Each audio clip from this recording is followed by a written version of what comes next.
Let's have a look at the winning performance. And Yeah, we'll let's have a go, look at let's all go. the other performances.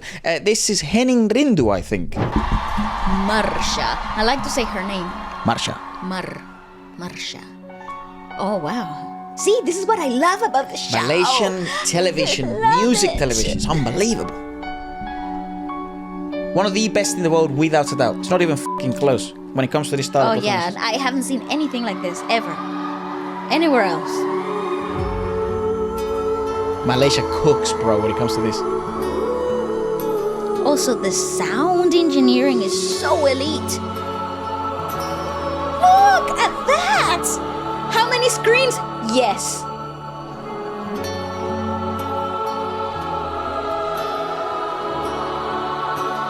Oh my god!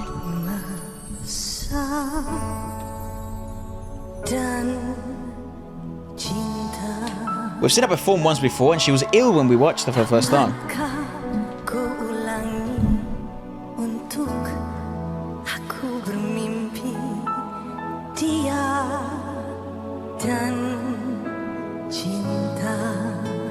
Oh, stunning. What a beautiful vocalist.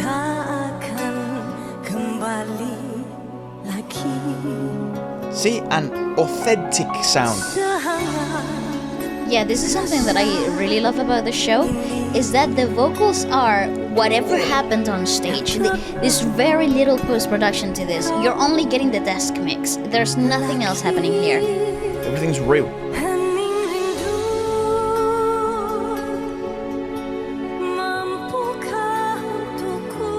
Wow.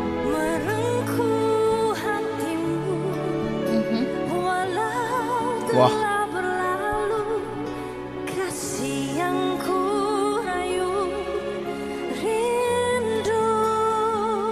That's phenomenal. Her vocal modulation as well as her actual dynamics through the phrase.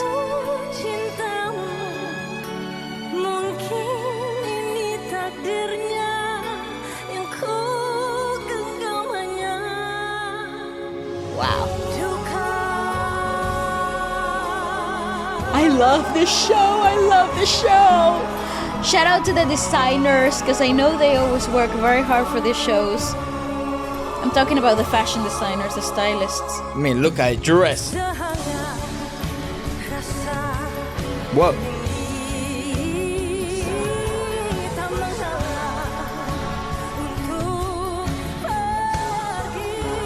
Oh, that's beautiful.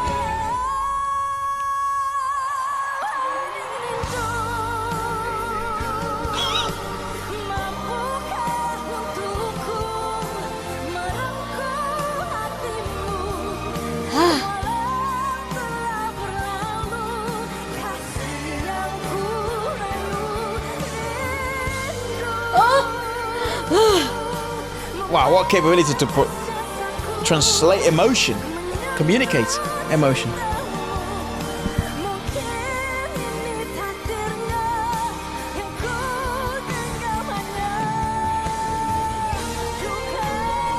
Oh, And it proceeds to get even better. When you already thought, you've reached a very good place.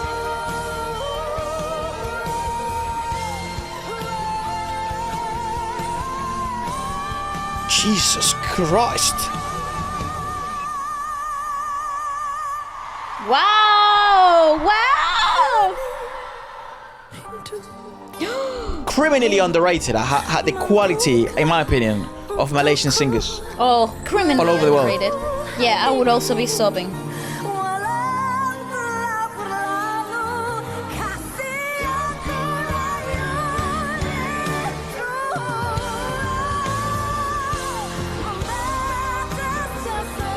Oh, the arrangements. Oh my god.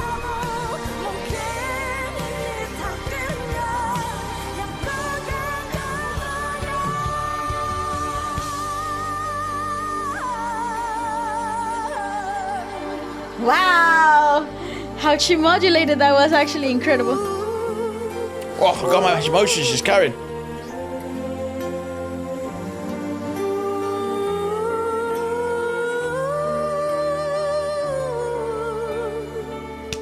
Jeez Louise. Ooh, got goosebumps. And his mama. Wow. Yeah, look, a standing ovation. Everybody's crying. Okay, I genuinely Lyrics. think this is a song competition, right? So this is all about the lyricism because her performance was incredibly outstanding. Well, the criteria. The difficulty of this, though, the difficulty of that performance, it goes in the nuance, in the actual delicacy of the performance itself, like her vocal dynamics and how she implemented such a beautiful emotion through it all. Also, she was choked up the whole time, which from the beginning, I really admire the fact that she was able to pull through the emotional sort of like vortex that she was in, because if you get sucked in, you will not reach any notes. Like the emotion will choke you up, and this is actually a very difficult practice. I'm really blown away by that. So the criteria was, this year's theme was to emphasize the power of music, of conveying emotions and deep messages through various types of instruments. So I think they did have to come out with somewhat of an orchestral arrangement, or everything seemed to be quite symphonic. And since it was about emotion, they really had to go in. The lyrics go a little something like this. Time and love, can I repeat for them, for me to dream? No love, which will never come back. Miss, will I be able to swing on your heart, even though it has passed, maybe? You don't have to go. The translation seemed to be quite chopped, but obviously a love song nonetheless. This qualifies it here as like a pop ballad. Well, that's a symphonic ballad, I would say. This is maybe perhaps of the arrangement. Released last year, April. I would definitely say that this is a symphonic ballad. For sure. Yeah. I mean, everyone basically in the comments was pretty much saying that it's like, this is essentially what the show is about. It's so powerful, it's so emotional. Also, technically speaking, as a singer, she is unmatched, outstanding, incredibly outstanding. She has power, but it's not overbearing. She just has an overwhelming capability of communicating emotion, which is what essentially singing should be anyways. I agree, and the beautiful part of this is that she's not overly weepy either. It doesn't sound pushed or like fabricated. It's actually very organic, and when you hear the emotional inflection of that, you really get to connect instantly. This is a very strong technical performance. But they're quite lengthy performances as well, 4 or 5 minute songs. It does allow things to grow on you, and for you to become sort of more comfortable with things.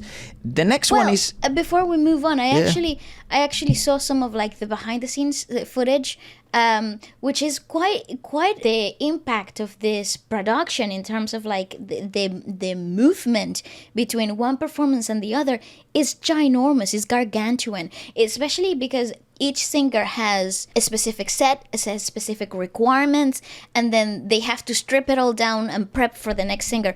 I find that so impressive. We are looking at that while Ballet's talking. They seem to be like undressing down, and obviously the costume seems to be a ginormous aspect you're of things. You're fashionably impaired as well, because look at this. You can't really move that much. That's Aina trying to move around with her very luscious dresses.